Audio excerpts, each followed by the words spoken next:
Do you know your fate? Chances are many of you watching this video don't have an answer to that question, so I'll ask you a different one. Do you know someone else's fate? Chances are you've read a book, or seen a picture, or watched a video or a movie, or had a conversation with an individual that shared with you a story. Maybe the birth of a hero and the defeat of a villain. Maybe the rise and fall of an empire. Maybe the beginning of someone's success and the ending of their failures. To me, at least, for a fate to be known, it must be recorded or predicted. But what happens when we only have pieces of predictions and pieces of records? Not a total view of either. In Elden Ring, there is a fallen dynasty that many have attempted to answer, all of them coming away with different questions. Today I'm going to be doing the same, and maybe, just maybe, by the end of it, there will be some truth to this dynasty and its lost memory.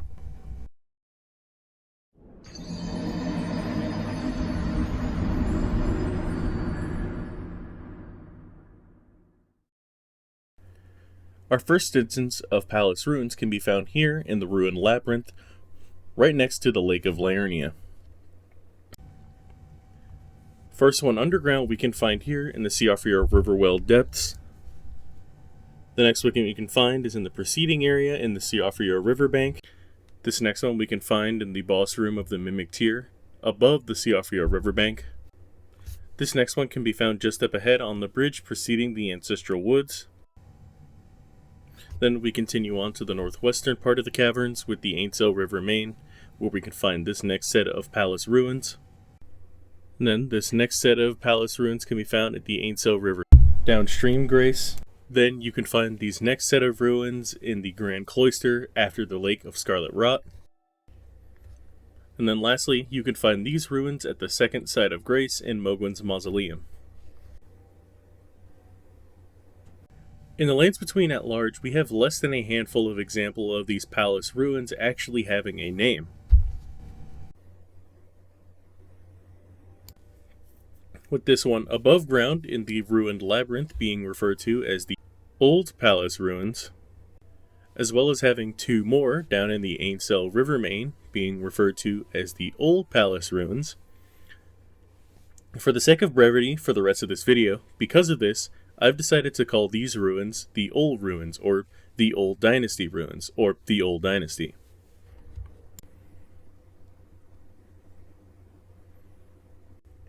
Both the Ainsel and Siofra River map fragments both describe the underground of the Lands Between as being a graveyard for ancient civilizations that flourished before the Erdtree.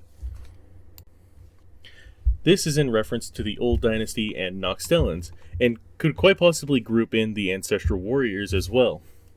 As to which of these societies is older, whether it be the Noxtellans or the Ul, I think it might be the Ul, seeing as how all the structures of the Noxtellans are almost pristine and metallic, with the only hint of their age being this greenish rusted tinge to most of their structures, whereas the Ul's dynasty's structures are almost completely discolored, and left behind by the surface world of the Lands Between.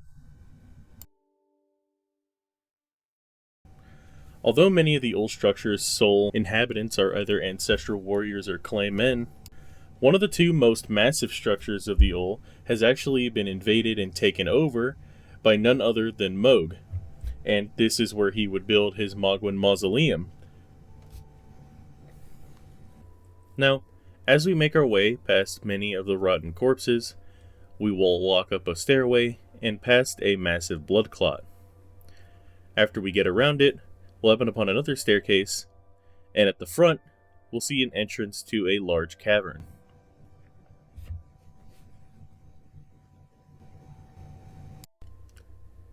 Now, through this cavern, we'll walk up to the mouth of a cave and come across two branching paths.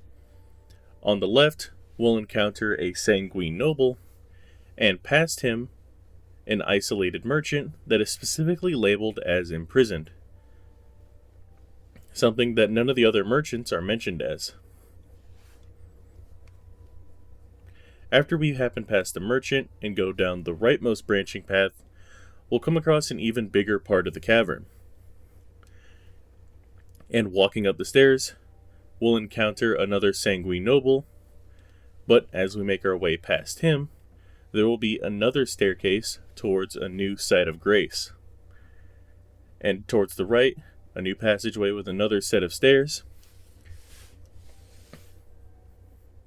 And on the right will be a massive elevator, but on the left is an actually fairly interesting scene. What we see to our left is 7 Scarlet Albinaurics standing behind a sanguine noble. And in front of him is a chest containing an ancient dragon smithing stone. And behind the chest, more importantly, is a massive statue of an older man.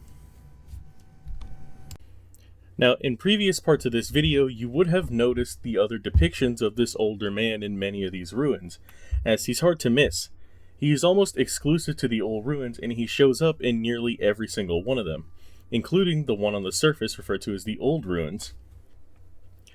People in the Elden Ring community have referred to him as the Prophet. A well-made video by another YouTuber referred to as the Tarnished Archaeologist refers to the old man as the dynasty, and this would make sense considering that this is the ancient remnants of a dynasty. But for the purposes of this video, I'll just refer to him as the old king, or the king.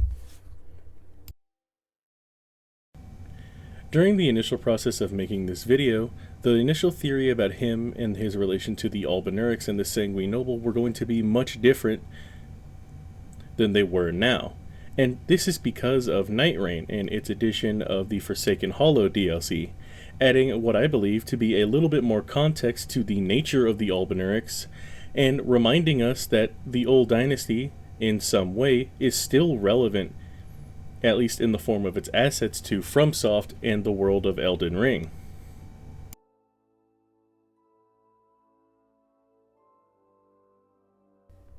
So, to get on with the stalling, why do I think that the Albinaurics and the Sanguine Noble are paying homage to the statue of this old king? Well, I'm not so sure about the Sanguine Noble, but the Scarlet Albinaurics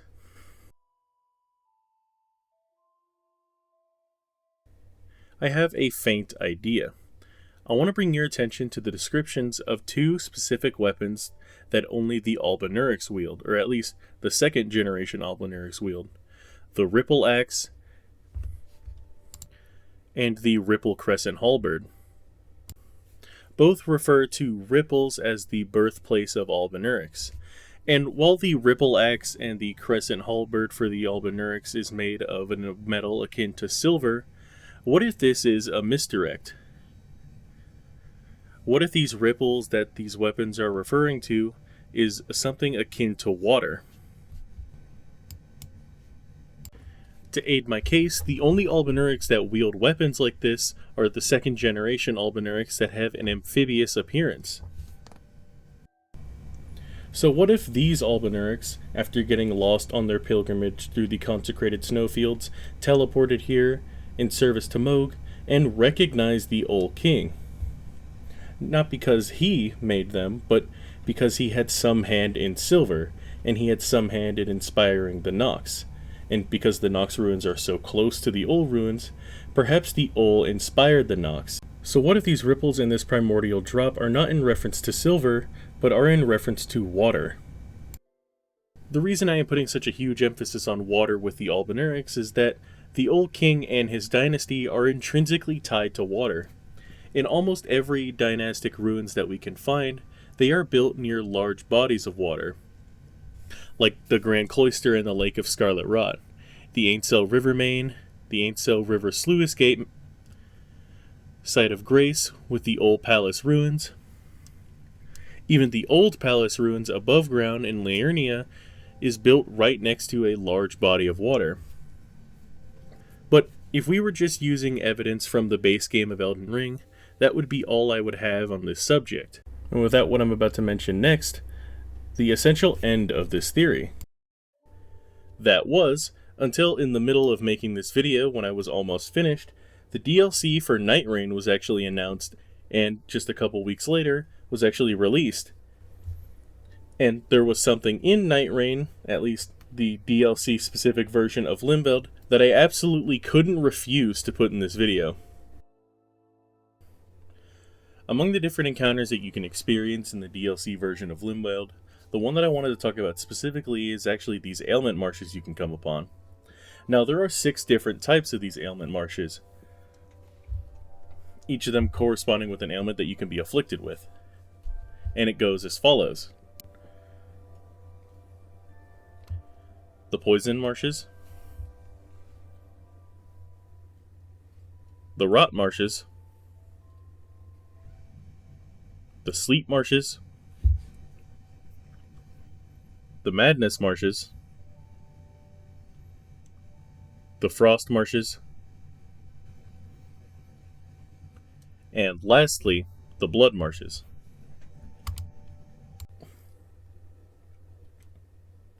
Among these marshes, only 2 of them have an extra room, the Madness Marsh and the Blood Marsh, and it differs between them, with the Madness Marsh merely having an extra room with a wand rack and maddened villagers. Now, I had assumed that the Ul, as vague as they were, would get brought up at some point in length by FromSoft, maybe in an additional DLC for Elden Ring or another one for Night Rain, and it probably wouldn't be some years before we got any mention of them. So imagine my surprise within 4 days of playing the Night Rain DLC that I see this. Now, I feel like it's necessary before I cover more of this topic about Mohg and the Albinaurics that I should at least explain them a little bit more in depth so that you have some context behind the actions and motivations of these characters. Starting with Mohg, Mohg, Lord of Blood, is the twin brother of Morgott, and son of Queen Marika and Godfrey. Mohg and his brother Morgott, being omen children, creatures connected to the primordial crucible, were chained and locked away in the shunning grounds, as nowadays in the Age of Gold, they are seen as accursed. Mohg actually embraced his accursed omen blood, fled underground, and made contact with the outer god, the Formless Mother, who ignited his accursed blood with blood flame. In the wake of the Shattering, Mohg would claim a Great Rune, and much like the other demigods, would claim an area as his own, this area being the remnants of the royal chamber of the Old Dynasty, now referred to as the Mohgwyn Palace, or Mohgwyn's Mausoleum. He recruited many followers, including his sanguine nobles, murderous Tarnished known as the Bloody Fingers, one of which including Sir Ansbach, and the other being White Mask Varé.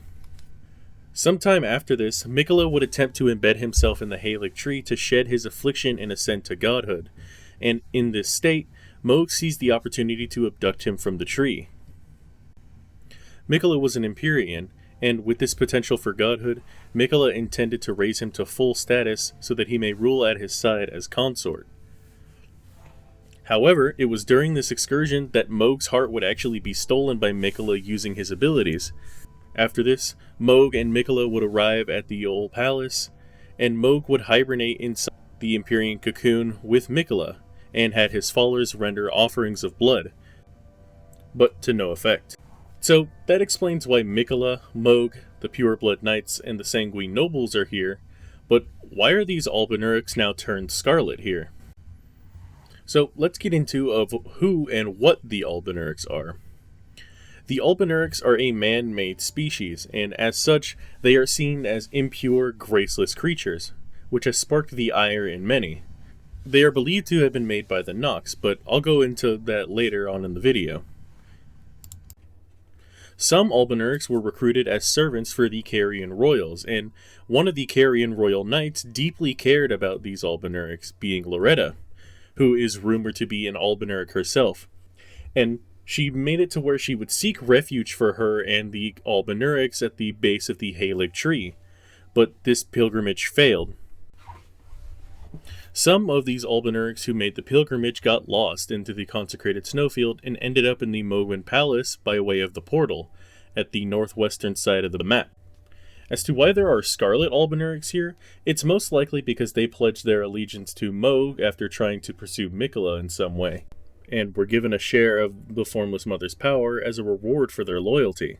It also could be that It's possible that the pilgrims who wound up here chose to side with Moog and the Formless Mother despite their blood and cruelty, because they themselves being outcasts most likely saw Moog as the king of outcasts. Now, as to why the Scarlet Albinaurics are here and the Sanguine Nobles are here, I can only surmise that this is because they are in service to Moog.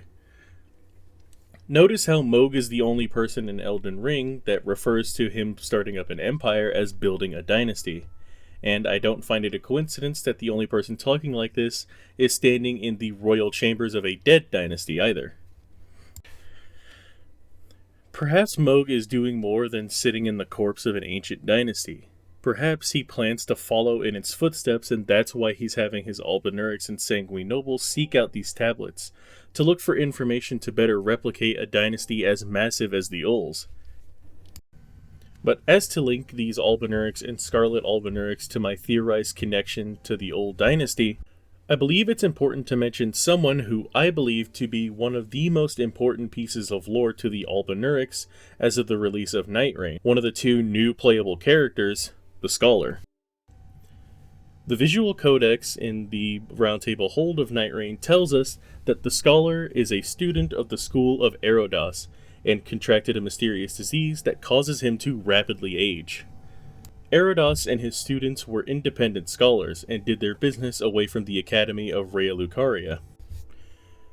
You can find Erodas's glintstone crown at a house at the south side of the village in the Hermit Village on Mount Gelmir, and the description reads, "One of the glintstone crowns bestowed upon Rhea Lucaria scholars whose pursuits were deemed worthy, and, like I previously mentioned, was granted to scholars who engaged in nomadic study away from the academy." Now, the whole set except for the Erodas crown doesn't have much to do with what I wanted to talk about. Other than being a student of this nomadic school, there is something else very interesting about the scholar. It mentions that he contracted a disease that causes him to rapidly age. And if that was the end of it, I wouldn't have mentioned it, but there's something that the game doesn't tell you, something that you'll only find by fighting during the Reign of Night. What I'm referring to can be achieved by using certain ashes of war that allow you to bleed yourself, like seppuku, or being hit by an enemy that causes blood to be drawn. What we can see is that the Scholar does not bleed red. In fact, he bleeds silver. And silver blood is a trademark of the Albinaurics. Another factor associated with the Albinaurics that I previously mentioned in this video is their advanced aging, something that was mentioned in Scholar's Visual Codex entry. To understand this better, we're going to need to go over two very important items related to the Scholar from the Undertaker's Remembrance questline and the Scholar's Remembrance questline. However, I won't be going over their Remembrance questlines in full in this video. I feel like that's warranted an entirely separate video away from this one. But those items would be the Cleansing Tear and the Scholar's Primal Core. The Cleansing Tear reads, "Fast-acting medicine for a disease that afflicted the Albinaurics that works by removing invasive contaminants.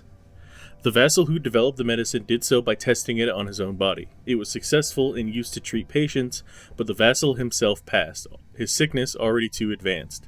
Both the cure and the disease are not mentioned in the annals of history, and the person responsible for their omission is unknown." And the latter reads, "The primal core extracted from the Scholar's body, a silver organ with pulsing veins. Still pumping despite its detachment, its flesh writhes with desire for a new host. The core is undeniable evidence that the Scholar is an entirely different form of life." Although the former doesn't specifically state it, I believe the disease it's referring to is the advanced aging all Albinaurics suffer from, and the reason it isn't referred to as a disease anywhere else except for Night Rain is because, like the Cleansing Tear's description mentions, most details about it and the disease have been erased from history. As to how it removes invasive contaminants to help the Albinaurics, perhaps this hints at a severely compromised immune system that all Albinaurics have, as a severely weakened immune system can cause advanced aging in real life. Now, the Primal Core is a very interesting item. Now, as this suggests two possibilities. If the Scholar is a special case, then this would make him the most advanced Albinauric. He has a tangible soul that can be retrieved and implanted into the body of another host. And if this isn't a special case, then all Albinaurics have a tangible soul. And I don't know if you noticed this, but upon a closer glance at the scholar's primal core, it is rhymed with glintstone. The reason I bring up this specific detail is that we can find another item like this in the base game of Elden Ring, this being Celine's primal glintstone from Sorceress Celine's questline. And it reads, "Glintstone from within the Sorceress Celine's body. Seemingly half alive, blood vessels are visible within. In essence, a primal glintstone is a sorcerer's soul. If transplanted into a compatible new body after their original body dies, the sorcerer will rise again. My student, do you think it distasteful?" But how is this possible? Well, in Elden Ring, glintstone is said to be the vitality of stars, and in this world, stars are a living thing. And it seems like those who practice glintstone sorcery are destined to become one, or at least destined to become their vitality. We can see this in increasing degrees with Lusat and Azure, who, after gazing upon the primeval current, became glintstone. The extent to which the primeval current has its grip on glintstone sorcerers is vast, and to those who practice it, the act of collecting glintstone sorcerers to fashion them into seeds of stars is but another scientific path of inquiry. And this is in reference to the horrendous tradition that some glintstone sorcerers in the academy would do by gathering experienced scholars and grouping them into these creatures called graven masses. Perhaps this idea upon gazing into the cosmos and becoming glintstone is a metaphor for obsession.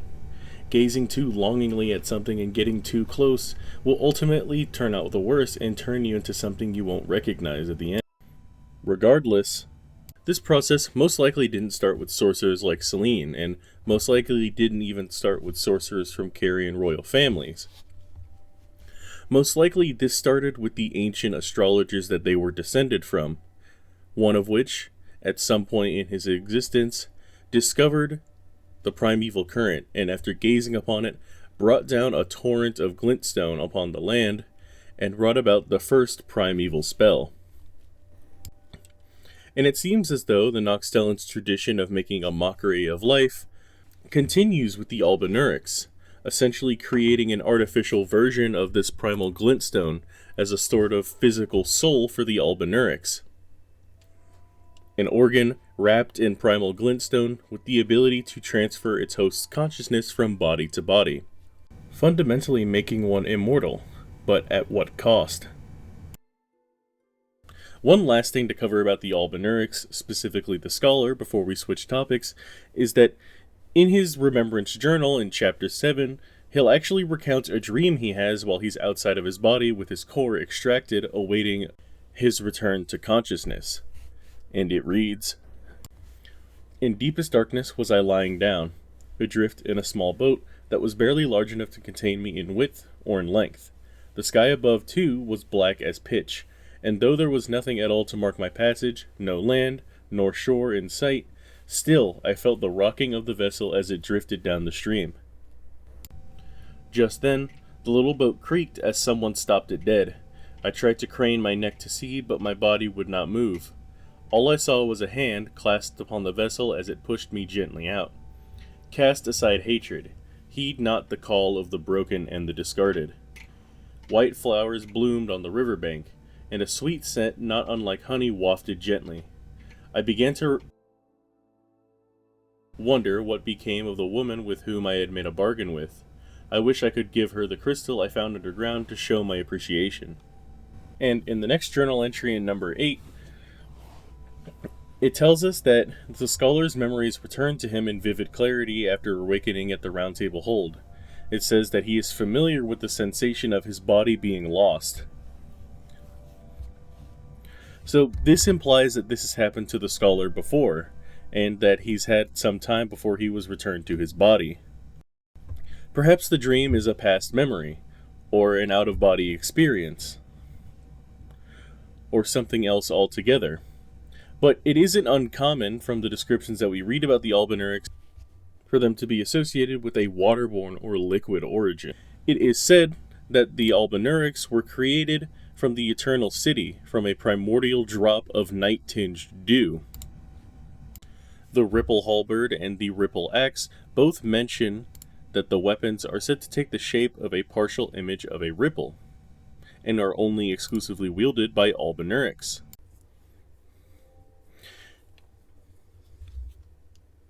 And although this is just an aesthetic assessment, the Albinaurics, at least the second generation, seem physically similar to that of toads or frogs. Not only that, but this is just my personal inspection, but the silver blood clot that you can get from defeating an Albinauric looks almost like tadpoles within the blood. And even the first generation Albinaurics, rather than tadpoles that grow legs and become fully formed frogs when emerging from the water, the first generation Albinaurics grow older and lose their legs as they live their lives.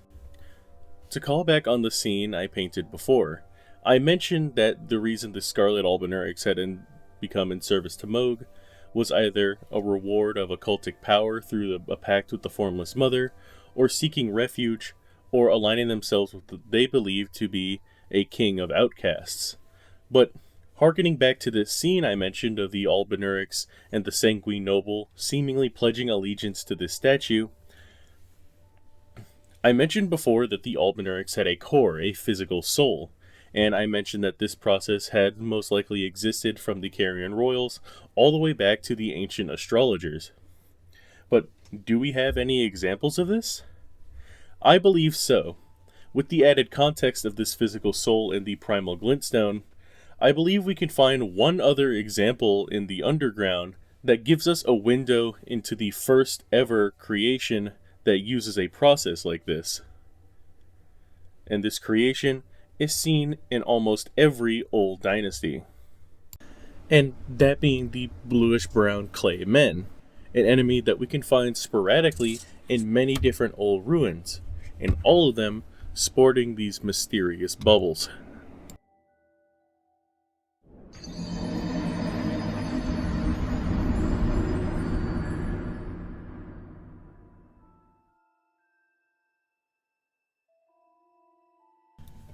My reason for this being is that the Claymen are actually capable of an interesting phenomenon.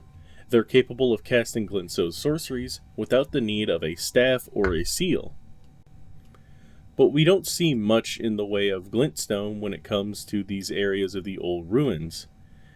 But we do see many examples of meteorites in the form of the tips of the Claymen's harpoons and the existence of a stele in many of these ruins.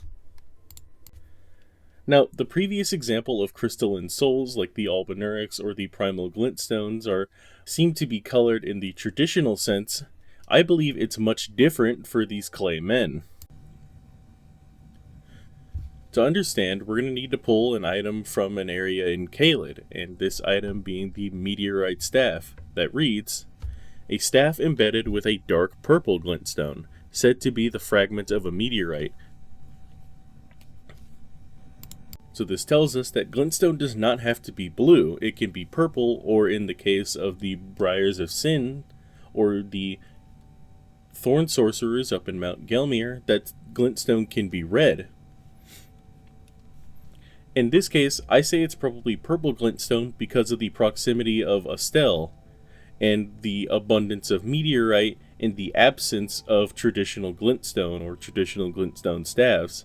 And perhaps that's what's powering these clay men, as their spirit ashes tells them that they are the remains of priests, meaning that they might not just be made out of clay, but they might be the resurrected remains of other priests. And if they use glintstone sorceries, then not only are they men of religion, but they are sorcerers. And so perhaps they do possess these analogs to primal glintstone core. Perhaps that's why when we kill the claymen, they fall over into a mass of flesh and clay.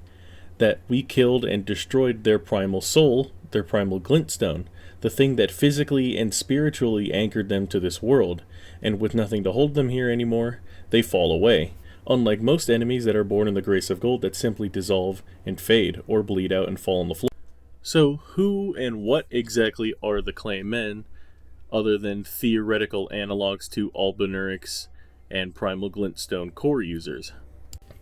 To gain that insight, however, we'll have to go to the Ainsale River south from the Old Palace ruins to locate a corpse. On its body, we'll find the claimant's spirit ashes, and they read as follows. So old that they have bowed and warped with age, the remains of priests who searched for revelation in service of the ancient dynasty. And this is another point towards the clay men and the Ol being older than that of the Nocstellans and the Ancestor Warriors, seeing as how these artificial clay men have been wandering these ruins for so long that their bodies have warped and bowed, seeing as how they've been around since before the Erd Tree. Other than the Claymen's ability to use sorceries without a glintstone staff, they are also extremely powerful, it looks like, with most of their stabs pulling the player back in after the initial thrust. And not only do they not use spears or weapons in the traditional sense, but not only can we see them use something akin to a harpoon, we can also see them use bolas. And in certain areas, we can actually find these priests crouched down into the ground or in a river, perhaps what looks like a symbol of prayer, or most likely using their spears and their tools in order to gather materials, possibly a force of habit from when they needed to do such a thing and when their old dynasty was still alive, now mimicking the actions of their forgotten kingdom because that's all they know, living a life of repetition for hundreds of years where everyone has forgotten about them. As for details about the harpoon itself, it's actually a rare drop from the clay men. As to what these claymen could be gathering, we see dew-kissed herba, melted mushrooms, silver fireflies, and golden fireflies, as well as the emergence of some of these midra blossoms, which could quite possibly hint that the clay men, among other things, have come into confrontation with perfumers if perfumers knew about this location, which they most likely didn't. And more than likely, they use these spears and bolas to hunt for fish and wild animals that roam around their land. But we don't see too many examples of animals in these areas with the clay men, but we do see many examples of them being around the ancestor spirits, in places of old ruins as well, perhaps hinting that animals existed in the past in the Old Dynasty. And we can see these ancestor spirit warriors interacting with rats, deer, these weird squirrels, sheep, and wolves, and possibly cows as to some of the old depictions on the tablets. To further build upon the idea that animals might have existed at the same time as the old priests and the king in the underground, we can find many tablets, most of which being in the Mogwin Mausoleum, depicting people in robes walking to and back from what I believe to be their places of worship or business, but we can also see depictions of many different animals up in the Mogwin Mausoleum, as well as these larger perpendicular tablets and these larger rounded ones that sort of remind me of the Aztec calendars that we can find in real life. Despite all of the smaller and larger tablets that we can see in various ruins in the Old Dynasty, the only one that we don't see is one that the old king is depicted as holding at all times. And shout out to YouTuber Tarnished Archaeologist, who refers to this tablet as a one-to-one image with a real-world artifact called the Imago Mundi, or otherwise known as the Babylonian World Map. And I initially took this at face value, what with many of the Old Dynasty ruins not only beginning at the surface, but being sporadic through the underground and the lanes between, I had believed that the old king was a sort of traveler. And while this still might be the case, I no longer consider what he was holding in his hands in these statues to be a world map, but rather a star map, if we keep in line with the theory that the clay men who were previously old priests have glintstone cores residing within their body, and I don't believe that it was these priests themselves who created these spells. I believe it was the king. But that begs the question. If he was an astrologer, if he was mapping the stars, why did he come here into the underground? What I mean by him coming to the underground is because, as I previously mentioned, it seems like the old ruins was the first inclination that the king had to begin to build a dynasty, seeing as how, at least to my knowledge, it's the only old ruin of its kind above the surface. Maybe as an astrologer, he experienced a phenomenon similar to that of the primeval sorcerer, who gazed at the primeval current and brought down the primordial rain of stars. Or maybe like Lusat and Azure, who gazed upon the primeval current and felt true fear, and their bodies changed for it. But it seemed like something different happened to the king if we were to go with this line of thinking. What could the king have seen to initially start his empire at the surface only to flee into the caverns in terror? Or perhaps not terror, but motivation.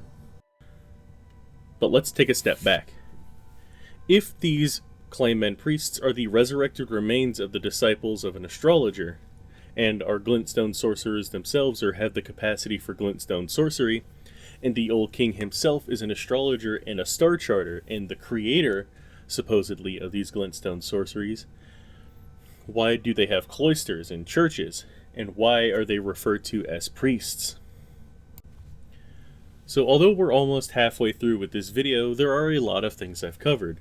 The nature of the Albinaurics and how it could relate to the Ul, the supposed nature of the king and the priests of the Ul as well as the Ul quite possibly predating and inspiring the Nox, as well as what could possibly have compelled past Moog to seek out these tablets in the Bloodmarsh Towers in Night Rain. But there is one thing in particular that I've been dancing around since the beginning of this video. And that would be the nature of religion when it comes to the Old Dynasty, as it's very mysterious as to what it was and how they operated with it. But what we do have as far as the Old goes, as far as structures and small little hints here and there, gives us a little bit of a window as to what it was, and to how influential it was for the dynasty. Something important to note, at least to me, is that a lot of the Old Dynasty structures are very religious in their architecture, with many chapels like that with the boss fight of the Mimic Tier, and the massive structure, the second largest one that I had mentioned very early in this video, being the Grand Cloister. Now, as for the Grand Cloister, it's actually the object of some very interesting rot-related lore.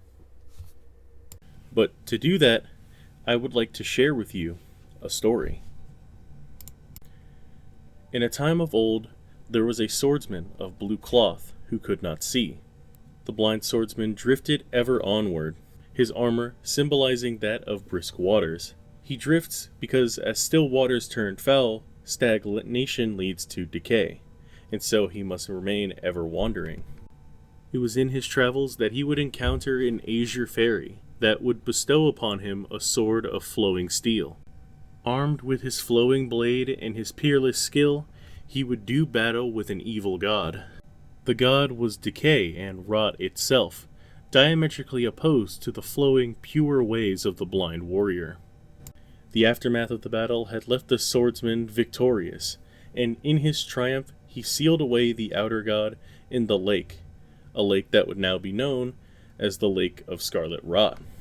But how do we know this and all the lands between is that said lake? Well, it was said that the god of rot took on the form of a massive scorpion. And in the very most back of the Grand Cloister, past pests and fetid waters, in a single chest is the scorpion stinger, a ceremonial tool used by heretics, crafted from the relic of a sealed outer god. Now, you might be asking yourself, why was that story important to understanding the Ul and their religion? They are sorcerers, and the Claymen, other than their harpoons and bolas, show no affinity for water. However, I believe that the bubbles themselves and the waters built near the kingdoms of the Ul are more important than they might first seem.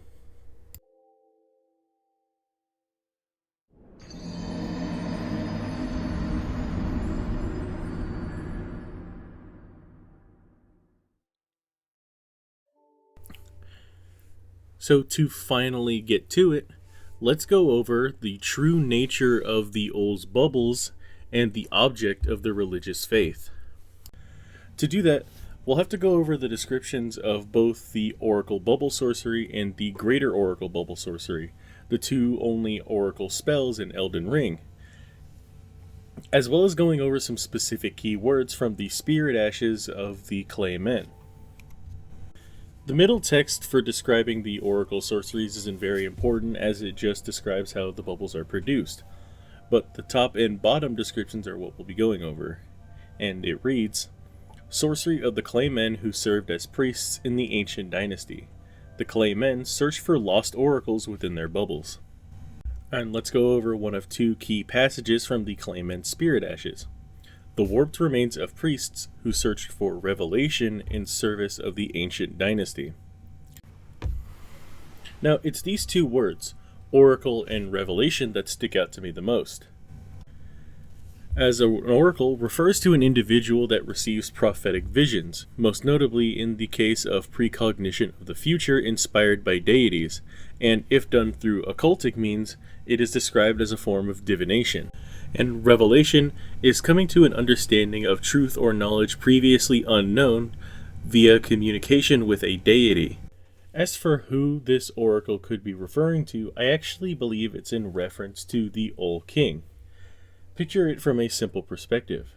Considering we see him everywhere in the old ruins and in massive stone structures, it's no stretch to believe that the Old King was the most important and thus the most powerful man in the Old.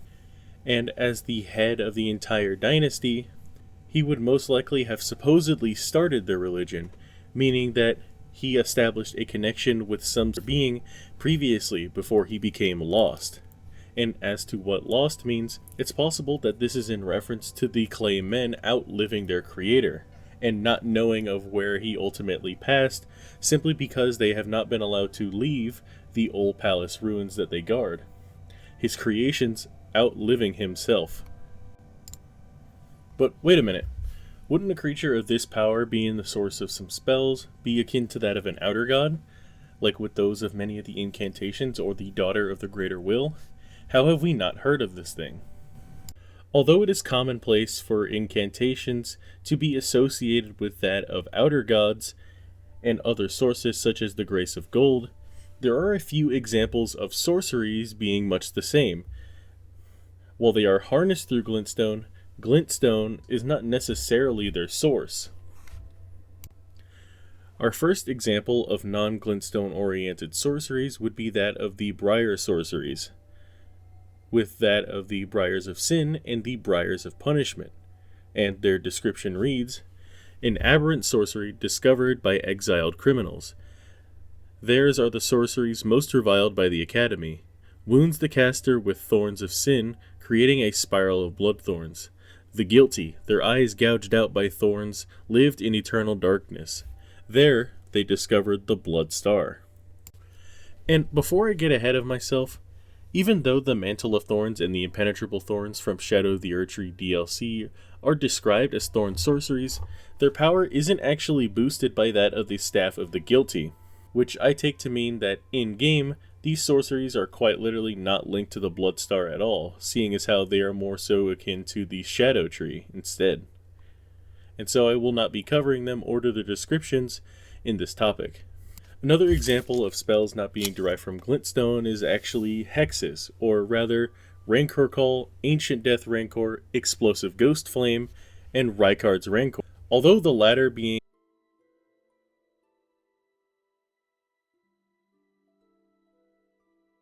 Although I couldn't include Shadow of the Erdtree Thorn sorceries, I will include Shadow of the Erdtree Finger sorceries. Although the finger sorceries are described as being derived from Count Ymir, it seems at least obvious to me that Cherishing Fingers, Fleeting Microcosm, Glintstone Nail, and Glintstone Nails are derived from Matir, daughter of the Greater Will. But with these examples, their sources are known, albeit some of them, like the sorceries of the Aberrant, the Briars of Sin, and Briars of Punishment, are more mysterious. They have a source that we know of, and while we might not know of it specifically, we know it exists. So what then of the clay men's oracular bubbles? And how could these be associated with a being of cosmic origin and not of glintstone? Especially when we haven't heard the name of this god in the entirety of the game, and any of the old ruins don't depict such a creature either, other than the king himself. How are we supposed to know these spells come from a source of an unnamed god? Well, almost unnamed. Although much of the topic of the beginning of this video eventually intertwined itself with that of the DLC of Night Rain, I have yet to talk about one of my favorite parts of Night Rain, and that was first getting into it. The idea of the Night Lords and the aspect of night, and potentially what could be an outer god of night, was potentially extremely interesting. And these Night Lords being Gladius, the Beast of Night, Adel, Baron of the Night, Noster, Wisdom of the Night, Libra, Creature of the Night, Fulgor, Champion of Night Glow, Caligo, the Miasma of Night, and Holstor, the Night Lord, were extremely awesome and interesting. But one of the many that I didn't list, and you might have already picked up on this, immediately caught my attention, as many of the boss fights are fast-paced and intense, but the one I specifically neglected to list is slow and dreamlike, but above all, is cosmic and mysterious in origin, that being Maris, the Fathom of Night. But as you'll see in the last segment of this video, I believe Maris to be more than just a Night Lord. The Roundtable Hold Expedition tab tells us that Maris is an unknown entity that drifts through the skies. It makes an ocean of its surroundings, that it may blend in with whatever life is found, as if in a dream.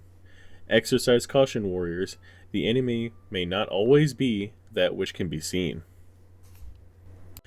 And its Knight of the Fathom token tells us that, for the first time in its existence, the drifting ancient being realized its interest had been piqued. Indeed, it had been roused from its aimless life of floating, camouflaged within its surroundings. The strange taste of this night was all too lonely, and more vast than it could ever know. When going over the concept of the Night Lords, it's important to recognize a very trademark feature is their dramatic transformation in the second phase. Not only do they change, and the music change, but unlike a lot of bosses in Elden Ring and FromSoft games, the background of the arena that we fight in changes. And for Maris's, it opens up the almost colorless expanse to a starry background. And in that starry expanse is a brightly colored outline of what looks like a massive stellar creature. Now, if you were like me, you would have noticed that many of the second phase forms of all the bosses are a little bit more exciting and dramatic, whereas Maris's just grows a couple of tentacles. And to me, it seemed like this phase was just a bit too suspiciously tame. But let me go back to a message I read from the Expedition tab for Maris. Be careful, warriors, for the enemy is not always what is seen. And during this video's production is when the Everdark Sovereigns came out. And with Maris, its third form showed us truly what it meant by the enemy is not what we were seeing. And Maris's true form, at least to me, is my favorite. It grows larger, it turns into a violet hue. You can see golden veins and a golden coil inside of its body, tapering off at its bulbous head with a large eye.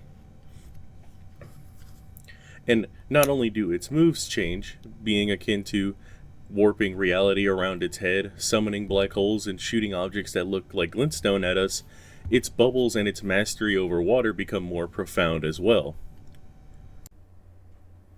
Now, the only reason I included Maris in this video at first was because of its bubbles.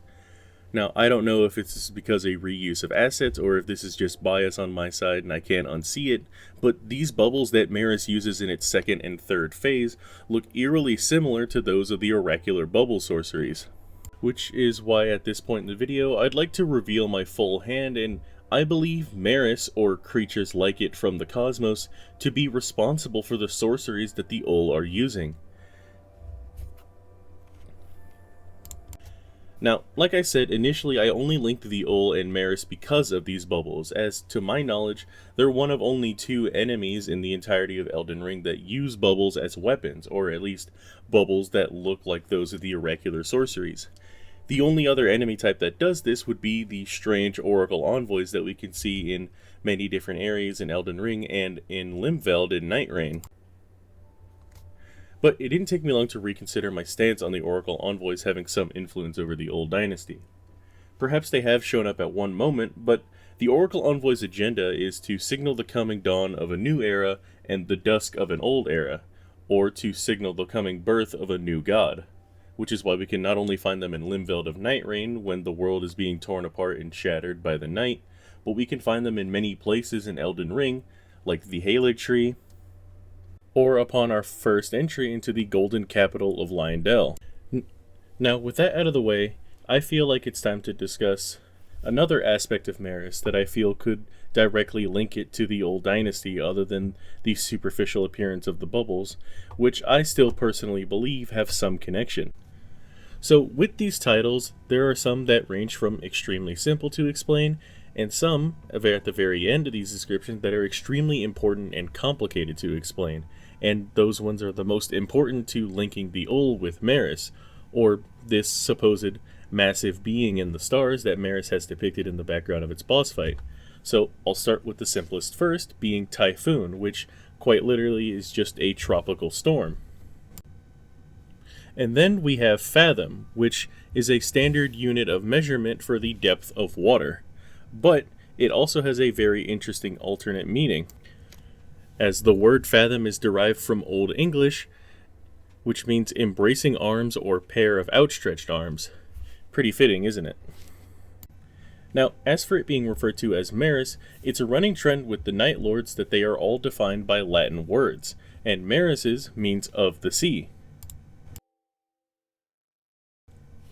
Now, if that were the extent of it, it would be easy to write Maris off as its existence being that of an aquatic life form, but it's very clear from the background and the fight with Maris itself in the second and third phase that there's more going on here. Like I said before, as the fight progresses from its second phase and its ever-dark third phase, the background opens up into a bright galaxy with what looks like a massive entity, similar in shape to the Elden Beast, if I might be so bold. And as the fight progresses, Maris opens up rifts around its head akin to black holes and fires beams of energy at us from both its eye and these rifts. Luckily for us, that's not the full extent of Maris's name, as if we dig in deeper, Maris is actually half of a phrase, being Stella Maris, or meaning Star of the Sea. So if the previous statement of Maris being of the sea, making it to where Maris is implied to be an aquatic being, then Star of the Sea has different implications, obviously telling us that Maris isn't an aquatic being, but is a cosmic being. And I feel like this goes without saying. However, this could imply that there are more creatures like Maris, as if it's a star of the sea, this could be implying the sea of stars from which it comes from, or just the general cosmos of Elden Ring. The reason I say that there are more creatures probably like it is that we've seen creatures referred to as stars show up in Elden Ring. Astel, natural born of the void, is referred to as a malformed star, which could imply a cursed or corrupted existence, and this might not be Astel's natural form, it might have been warped into this. We also have the Blood Star, which harnesses its power from red glintstone, so this could imply a cosmic being red in coloration. And not only that, we have the Elden Beast. Child of the Greater Will is referred to as a golden star, and I feel like it's important to mention some contrasts between Maris and the Elden Beast. For starters, a commonality between the two is that both the Elden Beast and Maris's skin is covered with stars. However, to contrast each other, Maris has a bright yellow coil on the inside of its body, whereas the Elden Beast is wielding a blade of a coil outside of its body. Meanwhile, Maris and the Elden Beast both appear alien in origin, both in appearance and from where they come from. But what differs between the two is that Maris takes on a more aquatic appearance, whereas the Elden Beast has human arms to hold its blade. Another contrast between the two is that the Elden Beast is referred to as a golden star because the Greater Will is seen in this age as a luminescent and benevolent being. So we could take this contrast and refer to Maris as a dark star, seeing as how it is a Night Lord, servant to Holstor, and Holstor, servant to the primordial night. And in fact, this sentiment of Maris being a dark star is reflected on its official Steam page that dropped on July the 31st for its Everdark form, which reads, "From the depths of a lightless, dreamless abyss, a dark fiend sterns to drown all light. May your thunder strikes cast the abomination back into its sunken cradle." Lastly, we have 2 more additional descriptors, with Augur its expedition name, and Unifying Fate, a reward you can get for beating Maris in its raid. Now, Augur is actually intense, as it refers to an ancient Roman priest who observed natural signs in his environment in a sacred space called the Templum. Now, many of these observations were important, but the most important of which was bird signs. He observed many of these, including bird signs, in order to gain the omens, or the auspices, and this was done to receive omens or foretellings of the future. So this could imply something actually intense about Maris. Now, this could imply in some way that Maris is capable of foreseeing the future, or, in this instance, what is fated to be. As to how this would be possible, I've made mentions to it here and there that about the stars and fate in Elden Ring, and to make a long story short, the stars in Elden Ring govern people's fates, literally, as pale starlight dictates the fates of men, and amber starlight dictates the fates of gods. And this isn't mere conjecture, as a very important example of this is when Radon used his gravity magic to hold the stars in the sky, preventing fate from occurring. Which is why Ranni has us defeat him so that she can go about her quest, and that after his defeat, a meteor falls into Limveld and opens up a path to Nokron. So it's possible, as Maris is a cosmic being, or a star itself, is capable of interpreting or communicating with other stars and understanding the fates and futures of all. And this segues into Maris's last title, Unified Fate. Now, there wasn't anything I could directly find on the internet with this. The closest I could find was something called the Unified Field Theory, and is a type of theory that allows all fundamental forces of nature, and including gravity, to be written as a single physical field. But if I was to use my speculation, this could mean one of 2 things. Like I mentioned before, with Maris being such an old cosmic being, it's possible that it's been around for so long communicating with other stars in the cosmos that it knows the fates of all, or at least the fates of all in the lands between.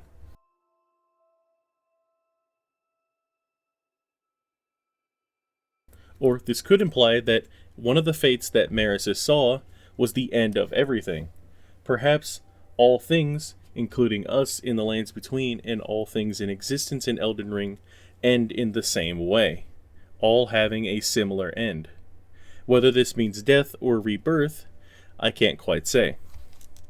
Now, there's one last thing I want to speculate on before I wrap up this video, and give us a timeline of the Ul, and that's speculate on where it is I believe Maris has come from. And while most of the celestial creatures that we can find in Elden Ring are vaguely referred to as being birthed from the void, there has only ever been one named region of space as far as I'm aware when it comes to Elden Ring, that being the primeval current I've discussed flippantly throughout this video. Now, this might seem out of nowhere, and it most likely is, but I have a piece of tangential evidence that I believe can link Maris to the primeval current. And that being the Japanese translation of the primeval current. In Japanese, the primeval current roughly translates to the word Genyu, or headwaters, or source. And as far as I'm aware, headwaters is the source or origin point for rivers and streams, and maybe there's more to this liquid line of thinking, as some of the primeval sorceries, namely 2 of the 3 of them, describe elements of the primeval current and their own spells in a liquid state. Like with Comet Azure, where it mentions being fired as a tremendous comet in a torrent akin to that of the distant starry expanse.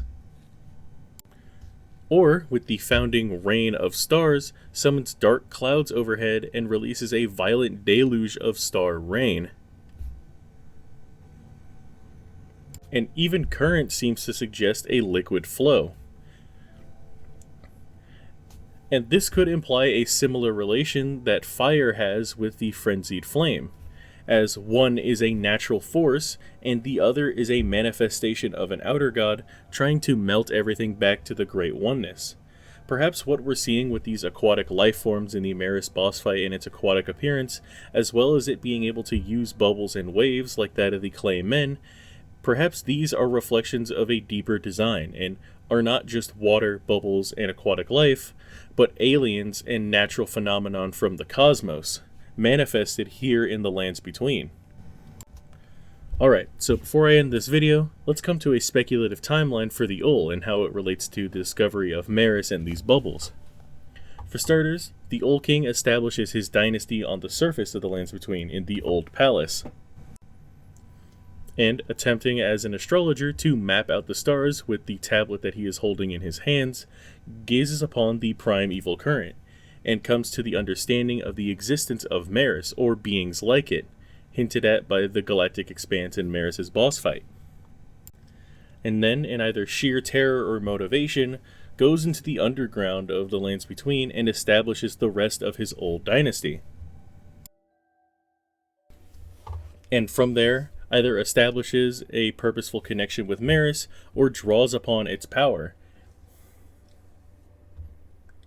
and establishes a religion underground, which we can find evidence of in not only these oracular sorceries, but in reference to the clay men being referred to as priests, and 3 distinct old ruins that have golden centipedes hidden in them, verifying the source of this religion. And perhaps while sharing this religion with other humans who would become old priests by the way of primal glintstone, this is possibly why a lot of the surrounding Old Dynasty ruins have large bodies of water around them, similar to how Maris does, in appreciation of their god. Him and his old priests then have access to these oracular sorceries, and quite possibly also able to glimpse into the future like Maris does, which could explain why we find a lot of these larger circular tablets in places like the Mogwin Mausoleum, as to me, they recall the existence of real-world Aztec calendars, so perhaps he was also trying to predict the future. And then, at some point during this time, develops research that would be crucial for the Nox to develop the Albinaurics, and for the Old King to resurrect his priests as clay men. And then, as I have no information in this area, many decades go by before the Old Dynasty is no longer inhabited by the Ul, now inhabited by the Nox who use their research, the ancestral warriors who copy their religion, and Mohg who seeks to follow in their footsteps and set up his own dynasty. And in the timeline for Night Rain, Mohg is still seeking out these tablets before the present day in the base game timeline of Elden Ring before he is killed by the Tarnished. And this brings us to the end of my Elden Ring lore video. This is my first time doing something like this, and that's probably evident due to my editing style, but trust and believe I had a lot of fun making this, although it did take me a pretty long time to finish it. Now, I'm not a Alexandrian library of a lore master, so there are some gaps in my knowledge when it comes to the lore of Elden Ring, so I insist, if you know anything that not only contradicts or adds to the topic of this video, I insist that you put it down into the comments and I would be thoroughly entertained at looking at them. But other than that, I hope this video found you in good health, good luck, and I'll see you all again very soon. Bye-bye.